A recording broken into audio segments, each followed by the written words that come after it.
आज हम डिस्कस करेंगे मैथ स्टैंडर्ड का latest sample paper class 10th session 25 and 26। चलिए जी, तो अभी अभी सीबीएसई ने रिलीज़ किया है मैथ्स का लेटेस्ट सैम्पल पेपर। इस साल का हम डिस्कस करने लगे हैं class 10th। Question number 1 to 18 आपके मल्टीपल क्वेश्चन रहेंगे 1 मार्कर, जिसमें अक्सर स्टूडेंट्स को बहुत प्रॉब्लम होती है। आज हम यही क्वेश्चन डिस्कस करने वाले हैं। पहले आपको क्या करना है, ये वीडियो पॉज करके ये क्वेश्चंस खुद से ट्राई करने हैं, फिर 1 बाय 1 करेक्ट आंसर के लिए, डिटेल सोल्यूशन के लिए आपको ये वीडियो आगे प्रोसीड करना है। चलिए क्वेश्चन नंबर 1 ए गिवन है आपको, एलसीएम एचसीएफ का क्वेश्चन है। ए आपको गिवन है 2 की पावर 2 इंटू 3 की पावर एक्स। बी आपको अनदर नंबर गिवन है 2 की पावर 2 इंटू 3 प्राइम फैक्टराइजेशन की टर्म्स में आपको गिवन है। सी आपको गिवन है 2 की power 2 into 3 into 7 and LCM, इन्हीं तीन नंबर्स का एलसीएम भी आपको गिवन है। एलसीएम आपको गिवन है 3780। तो हमें क्या निकालना है, हमें x की वैल्यू निकालनी है कि ये 3 की पावर x में x क्या होगा। तो एलसीएम, जैसे कि हमने क्लासरूम में डिस्कस किया था, एलसीएम में आपको ऑल फैक्टर्स, सारे फैक्टर लेने हैं, चाहे कॉमन है या नहीं है, एंड ऑफ मैक्सिमम पावर, सारे फैक्टर लेने और मैक्सिमम पावर वाले लेने हैं। तो 2 की पावर 2 ए में भी आ रहा है, 2 की पावर 2 बी में भी आ रहा है, 2 की पावर 2 सी में भी आ रहा है, तो मैक्सिमम पावर 2 ही है। तो 2 की पावर 2 तो हमने एलसीएम में लिया। 3 की पावर x है, 3 की पावर 1 है, 3 की पावर 1 है, तो हमने 3 की पावर x पिक कर लिया, सो डैट x निकल भी जाएगा। यहां 5 नहीं है तो भी हमें ऑल फैक्टर्स लेने हैं एंड मैक्सिमम पावर के लेने हैं। तो 5 बी में है इसलिए 5 भी पिक किया, 7 सी में इसलिए 7 भी पिक किया, एंड एलसीएम गिवन इज 3780। तो 7 इंटू 5 35, 35 इंटू 4 140। तो 3 की power x into 140 is equal to 3780। ये कटिंग अगर हम करते हैं तो 14 इंटू 27 इज 378। तो 3 की पावर x इज 27 है ना, 3 की power x is 27, 27 can be written as 3 की power 3। So base same, power को इक्वेट कर सकते हैं, तो x is equal to 3 is the right answer. देखिए option A B C D में कोई ऑप्शन है? हाँ जी, ऑप्शन सी। एलसीएम के ऊपर अच्छे से अच्छा क्वेश्चन ये है, बहुत अच्छा क्वेश्चन था एलसीएम के ऊपर सैंपल पेपर में। इसी से मिलता जुलता क्वेश्चन आपको बोर्ड एग्जाम में आएगा। ये गारंटेड है कि फर्स्ट क्वेश्चन अब कंफर्म हो गया, अगर सैंपल पेपर में फर्स्ट क्वेश्चन एलसीएम एचसीएफ का है तो बोर्ड एग्जाम में भी फर्स्ट क्वेश्चन आपका एलसीएम एचसीएफ से ही होगा। सेकंड क्वेश्चन कोऑर्डिनेट ज्योमेट्री का है ना, सेकंड क्वेश्चन कोऑर्डिनेट ज्योमेट्री का, तो बोर्ड एग्जाम में भी सेकंड क्वेश्चन आपका कोऑर्डिनेट ज्योमेट्री से ही आएगा। ये स्टैंडर्ड का डिस्कस कर रहे हैं हम, बेसिक का बाद में करेंगे। The shortest distance of the point 2,3 from Y axis, ऐसे क्वेश्चन आप फिगर से भी कर सकते हो। तो एक्स एक्सिस वाई एक्सिस, तो 2,3, 2,3 कहीं यहां हमने ज्यूम कर लिया, एक पॉइंट है 2,3, इसका शॉर्टेस्ट डिस्टेंस वाई एक्सिस से कितना होगा, वाई एक्सिस से ये कितनी दूरी पे है ना। तो जब भी वाई एक्सिस से निकालना हो तो एक्स कोऑर्डिनेट आंसर होता है। जब भी शॉर्टेस्ट डिस्टेंस वाई एक्सिस से निकालना हो तो ये डिस्टेंस कितना होता है, 2 यूनिट्स। ये शॉर्टकट बता रहा हूं मैं आपको। और जब भी कभी एक्स एक्सिस से निकालना हो तो जो वाई कोऑर्डिनेट होता है ना, वाई कोऑर्डिनेट, वो आंसर होता है। अभी फिलहाल हमें क्या निकालना था, एक्स एक्सिस से वाई एक्सिस से शॉर्टेस्ट डिस्टेंस निकालना था, तो इस क्वेश्चन का आंसर हो गया 2 यूनिट्स। अदरवाइज आप इस तरह से भी कर सकते थे, प्रॉपर मेथड लगाना है तो ये कोऑर्डिनेट क्या होगा, 0,3 है ना, वाई एक्सिस के ऊपर ये पॉइंट क्या होगा, 0,3। वाई एक्सिस पे एक्स कोऑर्डिनेट हमेशा 0 होता है। फिर आप ए और बी कह के डिस्टेंस फॉर्मूला भी लगा सकते थे, तब भी आंसर कितना आएगा, 2 यूनिट्स। तो इस क्वेश्चन का फाइनल आंसर कितना है, वाई एक्सिस से कभी डिस्टेंस निकालना हो तो जो एक्स कोऑर्डिनेट होता है वो आंसर होता है, एंड कभी एक्स एक्सिस से निकालना हो किसी पॉइंट का शॉर्टेस्ट डिस्टेंस तो वाई कोऑर्डिनेट जो होता है वो आंसर होता है। लेकिन आपको इस बात का ख्याल रखना है, कभी कभी क्या होता है हमारे पास, मान लो कोई पॉइंट है थर्ड क्वाड्रेंट में, थर्ड क्वाड्रेंट में जैसे होता -2 एंड -3। अब अगर हमें एक्स एक्सिस से डिस्टेंस निकालना है तो वाई कोऑर्डिनेट आंसर है, वाई कोऑर्डिनेट का भी मॉड लेना होता है आपको, मॉड तब आंसर होता 3 यूनिट्स, क्योंकि डिस्टेंस कांट बी नेगेटिव। और अगर आपको वाई एक्सिस से डिस्टेंस निकालना होता तो एक्स कोऑर्डिनेट आंसर होता है, एक्स कोऑर्डिनेट। तब आप क्या बोलते हैं, -2, -2 का भी मॉड लेते हैं, मॉड, तब आंसर होता 2 यूनिट्स। ख्याल रखना है डिस्टेंस कांट भी नेगेटिव, तो हमें ये एक्स या वाई कोऑर्डिनेट लेके उसका मॉड ले लेना है, मॉड से फाइनल आंसर पॉजिटिव हो जाता है। चलिए जी, तो इस क्वेश्चन का आंसर था ए ऑप्शन, यानी कि 2 यूनिट्स। नेक्स्ट क्वेश्चन डिस्कस करते हैं। आज का next question, if the lines, पहले आपको खुद से ट्राई करना है, this and this are not parallel, है ना, नॉट पैरेलल। तो ये हमारा लीनियर इक्वेशंस इन 2 वेरिएबल्स का क्वेश्चन है। तो लाइंस, 2 लाइंस कैसे कैसे सोल्यूशन देती थी ये आपको याद होना चाहिए। 2 लाइंस को टकरा के कैसे कैसे सोल्यूशन आते थे, या तो सोल्यूशन आता था कंसिस्टेंट या सोल्यूशन आता था इनकंसिस्टेंट। इनकंसिस्टेंट का मतलब होता था, थर्ड चैप्टर है लीनियर इक्वेशंस, उसका क्वेश्चन है। तो इनकंसिस्टेंट का आंसर क्या आता था, नो सोल्यूशन, है ना, नो सोल्यूशन। नो सोल्यूशन का मतलब होता था पैरेलल लाइंस, पैरेलल लाइंस। ये मैं आपको थ्योरी में ले गया। पैरेलल लाइंस की कंडीशन क्या होती थी, a1 by a2 is equal to b1 by b2 is not equal to c1 by c2। But इस क्वेश्चन में हमें क्या मेंशन है, आर नॉट पैरेलल, है ना, आर नॉट पैरेलल।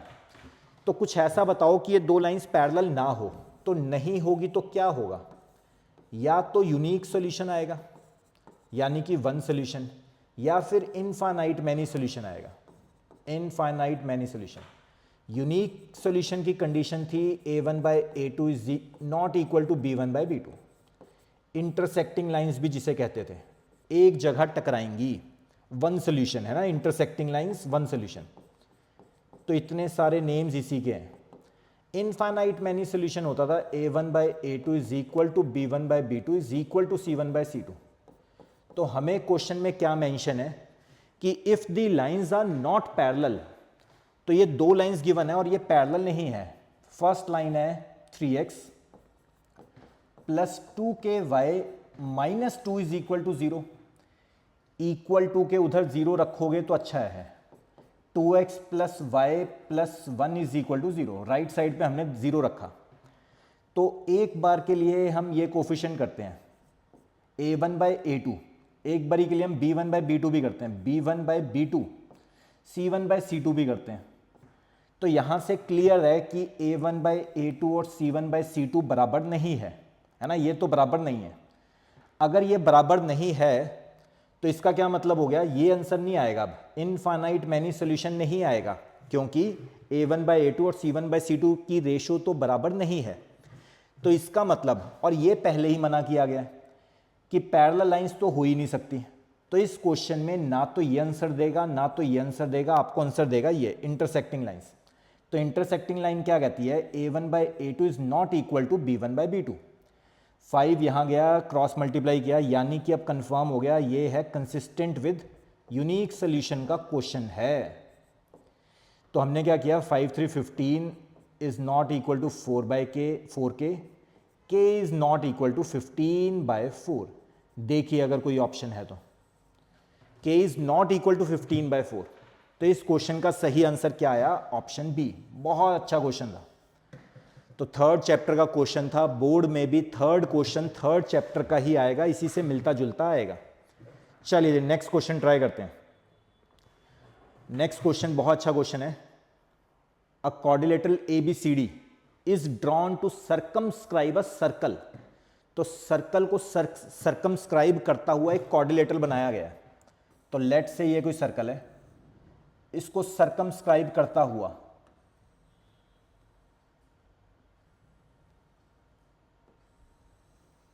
तो लेट से सर्कल को सर्कमस्क्राइब करता हुआ मैंने ये क्वाड्रिलेटरल लेट कर लिया। क्वाड्रिलेटरल का नाम गिवन है ABCD, ABC एंड D। चलिए ठीक। इफ BC, ये जो टोटल डिस्टेंस है ये है 7, BC की टोटल लेंथ 7 गिवन है, एंड CD की टोटल लेंथ हमें 4 सेंटीमीटर गिवन है। तो कहते हैं AD भी गिवन है 3 centimetre. Then what we need to find is length of A B length हमें निकालनी है, ये पूरी लेंथ हमें निकालनी है। चलिए ये निकालते हैं। लेट से ये डिस्टेंस x है ना, तो हमने पी क्यू आर एस भी कुछ ले लिया, पी क्यू आर एस। अच्छा ये तो सर्कल्स का क्वेश्चन है, पी क्यू आर एस है ना, टेंजेंट टू दी सर्कल का क्वेश्चन है, तो हमने पी क्यू आर एस ये लेट कर लिया। अब हमें पता है tangents drawn from external points are equal in length, ये प्रॉपर्टी है, tangents drawn from external points are equal in length. तो आप बताओ अगर बी क्यू टेंजेंट x है तो बी पी टेंजेंट भी कितनी होगी x, तो ये डिस्टेंस x हो गया। अगर अच्छा ये पूरी लेंथ कितनी थी, बी सी जो लेंथ है वो 7 गिवन है, अगर x हमने ये लेट कर लिया तो ये लेंथ कितनी होगी 7 माइनस एक्स। सी पॉइंट से दो टेंजेंट ड्रॉ हो रखी है, C R and C Q, and we know that tangents drawn from external points are equal in length. If CQ is equal to 7 minus x, then CR is also 7 minus x. तो CR distance 7 minus x हो गया, and ये total distance 4 है, 4।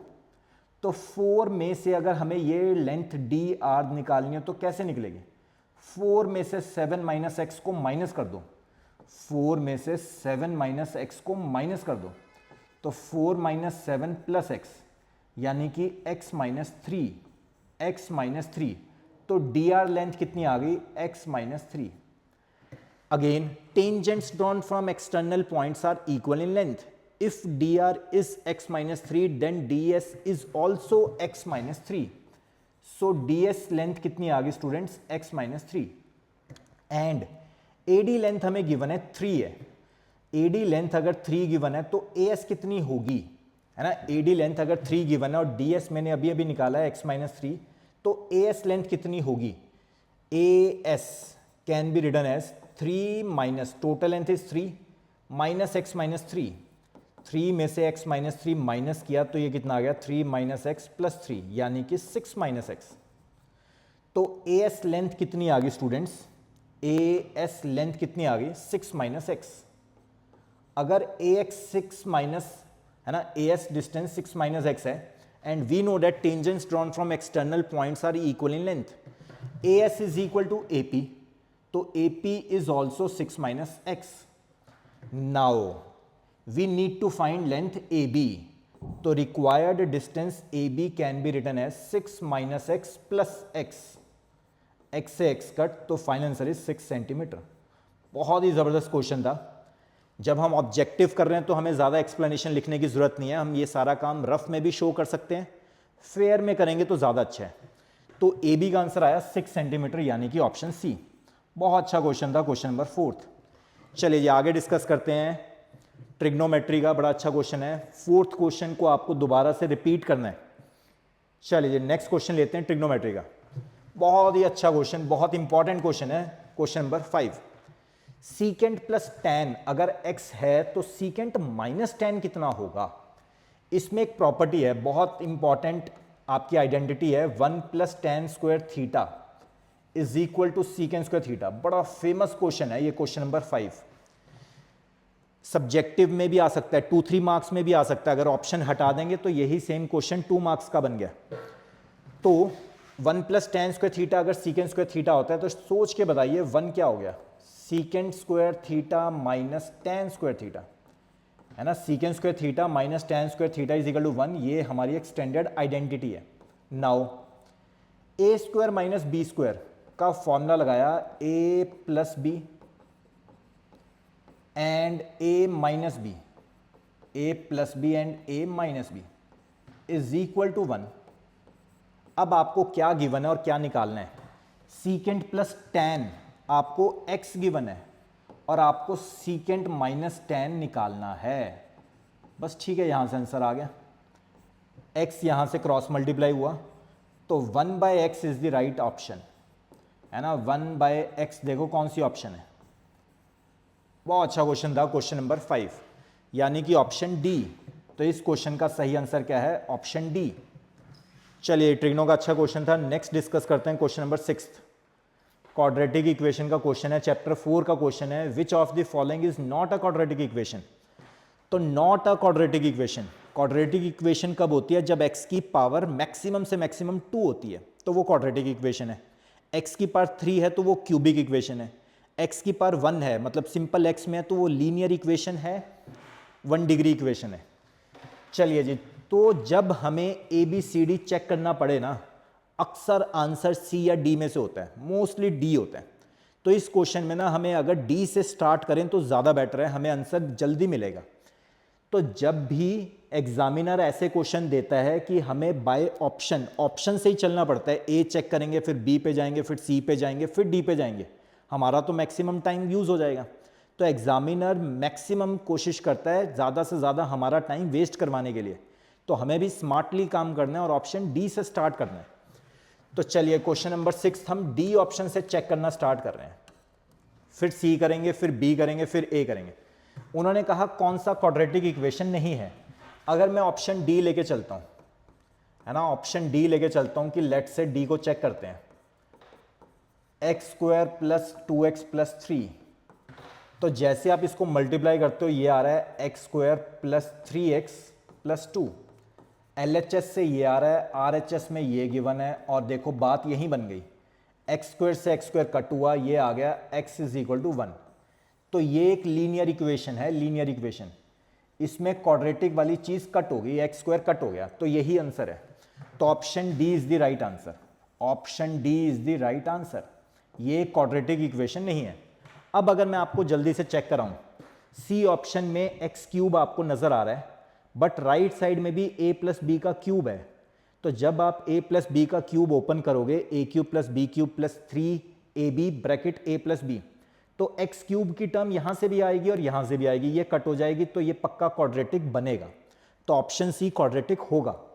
Option B में देखिए, यहां x square है और उधर जब आप 3x का होल स्क्वायर करोगे तो 9x स्क्वायर वाली टर्म आएगी, 9x स्क्वायर उधर से आएगा, x स्क्वायर यहां से आएगा, कटिंग करके भी कुछ 8x स्क्वायर या 10x स्क्वायर कहीं आएगा, तो ये भी एक क्वाड्रेटिक इक्वेशन बनेगी।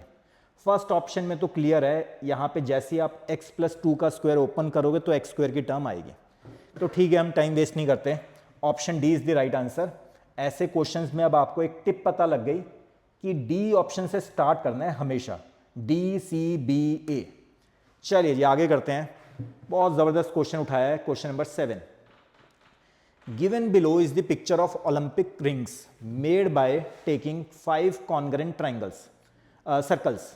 तो 5 सर्कल्स हैं, बिल्कुल डिटो सेम है, सबका radius 1 centimetre each, intersecting in such a way that the chord formed by joining the point of intersection of 2 circles is also of length 1 centimetre.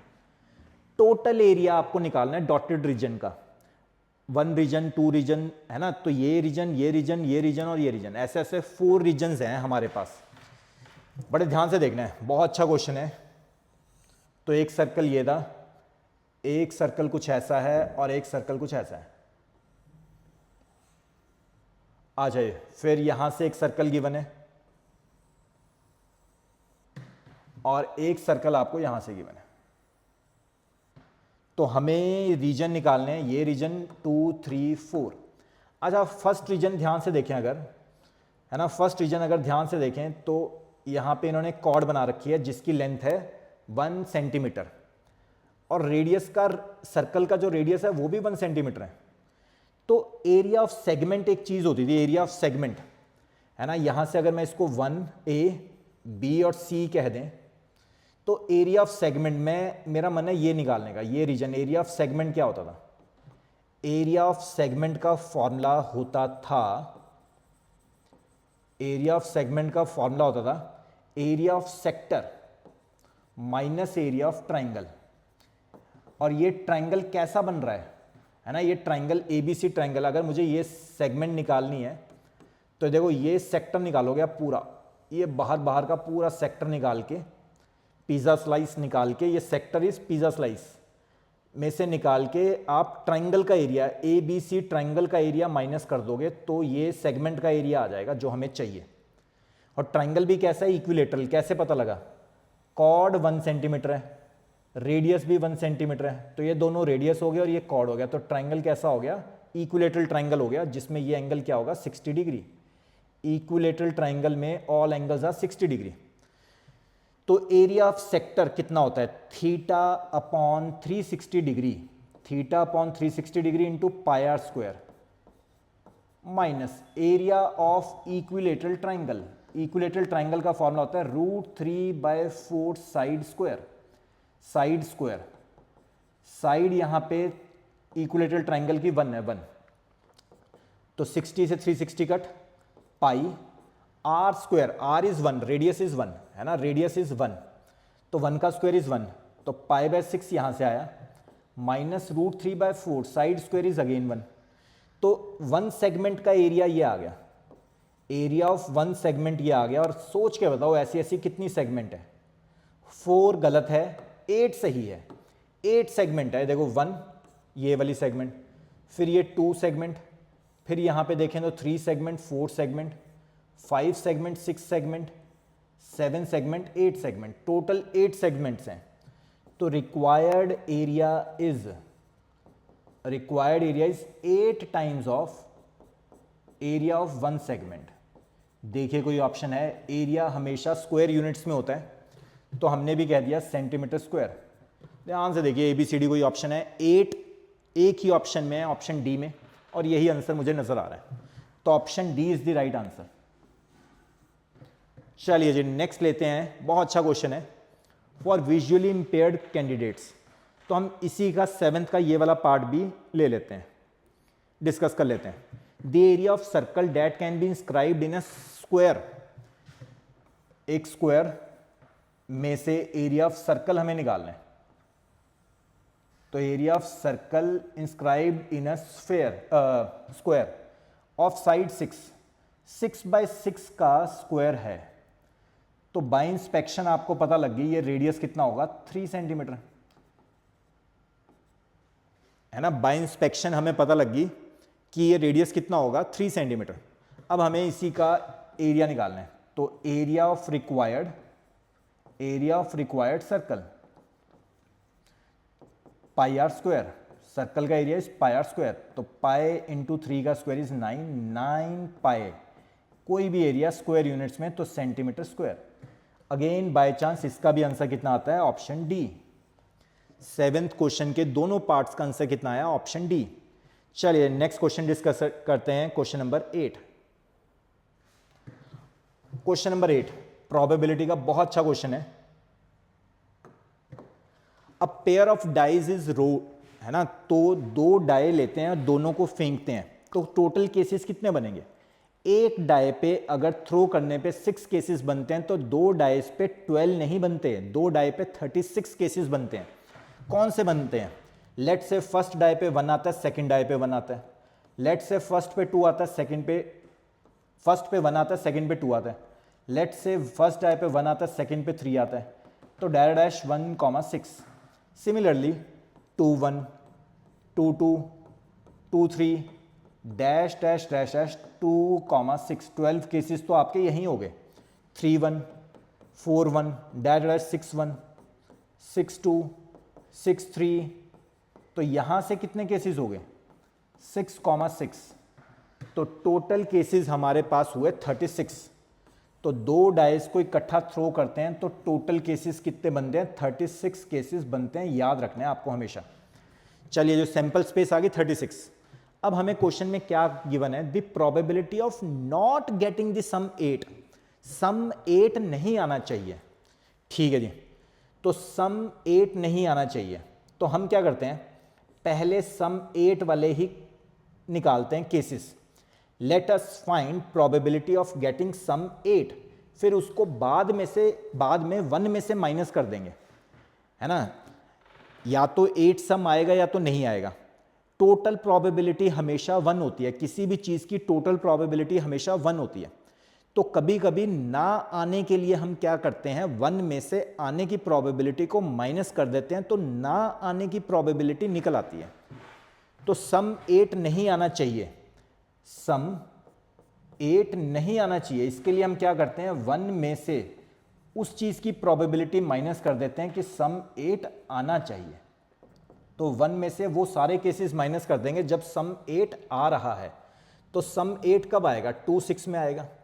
3 5 में आएगा, 4 और 4 में आएगा, 5 और 3 में आएगा, 6 और 2 में आएगा। तो मेरे हिसाब से ये 5 केसेस हैं जब सम 8 आ रहा है। 1 और 7 नहीं हो सकता है ना, कभी भी डाई में 6 से बड़ा नंबर नहीं आ सकता। तो ये 5 केसेस हैं, favourable cases over total cases, favourable cases over total cases. तो ये वो सारे केस हैं जब सम 8 आ रहा है। तो 1 में से माइनस करना है, 36 का एलसीएम लिया, 36 माइनस 5 इज 31। तो इस क्वेश्चन का आंसर आया 31/36। देखिए कोई ऑप्शन है तो 31/36, yes, B option is the right answer. तो इस क्वेश्चन का आंसर आ गया बी ऑप्शन। चलिए नेक्स्ट क्वेश्चन डिस्कस करते हैं, आज का क्वेश्चन नंबर 9। ट्रिग्नो के ऊपर बहुत अच्छा क्वेश्चन है, ट्रेंड में है ये क्वेश्चन आजकल। इस तरह के क्वेश्चन एग्जाम में आते हैं, टेबल के ऊपर क्वेश्चन है, टेबल आपको अच्छे से लर्न होना चाहिए। 2 sin 5x is equal to √3, तो हमें x निकालना है। तो आप यहां से इजीली कह सकते हो sin 5x is equal to √3/2, √3/2। Sine कौन से एंगल पे √3/2 होता है, sine of which angle is √3/2, वो एंगल बता दो बस। तो आप कह रहे हो 60 डिग्री है ना, ये एंगल 60 डिग्री है, तो साइन 60 डिग्री √3/2 होता है। तो जो भी एंगल है ना 5x, उसको आप 60 डिग्री से इक्वेट कर दो कि 5x की वैल्यू यहाँ पे 60 है, तो हमें तो x निकालना है। 60/5 यानी कि 12, 60/5 यानी कि 12। तो इस क्वेश्चन का आंसर कितना हो गया, ऑप्शन बी। बहुत अच्छा, बहुत इजी क्वेश्चन था, बड़ा ट्रेंडिंग क्वेश्चन है, इससे मिलता जुलता क्वेश्चन बोर्ड में जरूर आएगा। चलिए नेक्स्ट आज का last question, question number 10th, और इस क्लास का सबसे अच्छा question, question number 10th। Again first chapter का क्वेश्चन है, एलसीएम एचसीएफ के ऊपर जो अच्छे से अच्छा क्वेश्चन बनता है वो यही है। एलसीएम का हमने देखा क्वेश्चन नंबर 1, एचसीएफ का अब हम देख रहे हैं क्वेश्चन नंबर 10।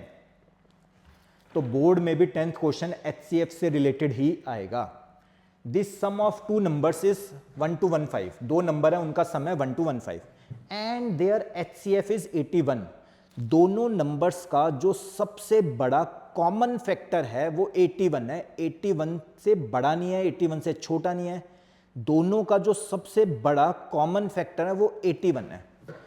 तो ऐसे केसेस में हम क्या लेट करते हैं, लेट एक नंबर है 81x, वो भी 81 के टेबल में आएगा, और दूसरा नंबर है 81y, क्योंकि वो भी 81 के टेबल में आएगा। अच्छा जी, तो 81x एंड 81y, तो दो नंबर है, दोनों का एचसीएफ कितना है 81। तो अब उन्होंने हमें गिवन है कि उन दो नंबर्स का सम, उन दो नंबर्स का सम है 1 to 15। तो 81 हमने यहां से कॉमन लिया, x plus y is equal to 1 to 15, x plus y 1 to 15 divided by 81, करो कटिंग, 15 आ गया, 15। तो x प्लस वाई 15 है। अब हमें पेयर ढूंढने हैं, दो नंबर ढूंढने हैं जिनको ऐड करके 15 आए और उनमें कोई कॉमन फैक्टर नहीं होना चाहिए, वो आपस में को प्राइम होने चाहिए। दो नंबर हमें सोचने हैं x एंड y जिनको ऐड करके 15 आए और उनमें कोई कॉमन फैक्टर नहीं होना चाहिए, वो आपस में को प्राइम होने चाहिए, प्राइम नंबर नहीं होने चाहिए, आपस में को प्राइम, मतलब उनमें आपस में कोई कॉमन फैक्टर ना हो 1 के अलावा। तो मैंने पहला नंबर ढूंढा 1 and 14, पहला पेयर ये बन गया 1 and 14। 2 and 13 भी ले सकते हो, बिल्कुल ठीक है, 2 and 13 भी ले सकते हो। आपस में को प्राइम होने चाहिए, आपस में कोई कॉमन फैक्टर 1 के अलावा नहीं होना चाहिए, क्योंकि उनका कॉमन फैक्टर ऑलरेडी 81 आ चुका है, एचसीएफ आ चुका है। तो जब भी कभी दो नंबर का एचसीएफ गिवन हो तो हम दो नंबर क्या लेट कर सकते हैं, 81x एंड 81y। और पेयर ढूंढो, 3 और 12 नहीं ले सकते क्योंकि उनमें कॉमन फैक्टर फिर 3 का चला जाएगा। 4 और 11 ले सकते हैं, बिल्कुल ले सकते हैं, 4 एंड 11। 5 और 10 नहीं ले सकते क्योंकि उनमें कॉमन फैक्टर चला जाएगा 5 का। 6 एंड 9 एंड 6 भी नहीं ले सकते, उनमें कॉमन फैक्टर 3 आ जाएगा। 7 एंड 8 ले सकते हैं क्योंकि इनमें कोई कॉमन फैक्टर नहीं है 1 के अलावा। फिर 8 एंड 7 फिर तो बस यही बन गए। तो यानी कि ये 4 पेयर्स बन गए, ये 4 पेयर्स बन गए, ठीक है जी। तो then the possible pairs of such numbers are 4। इस क्वेश्चन का आंसर है ऑप्शन सी, इस क्वेश्चन का आंसर है ऑप्शन सी। वीडियो अच्छी लगी वीडियो को लाइक कीजिए, चैनल अच्छा किया चैनल को सब्सक्राइब कीजिए, फ्रेंड्स के साथ शेयर कीजिए। नेक्स्ट क्लास में हम क्वेश्चन नंबर 11 to 20 या 11 to 18 जितने भी रह गए हमारे पेंडिंग सेक्शन ए के, वो सब डिस्कस करने वाले हैं। आपका होमवर्क है कि ये क्वेश्चंस आपको ट्राई करके रखने हैं, नेक्स्ट क्लास में हम डिस्कस करेंगे। Thank you, bye, good luck.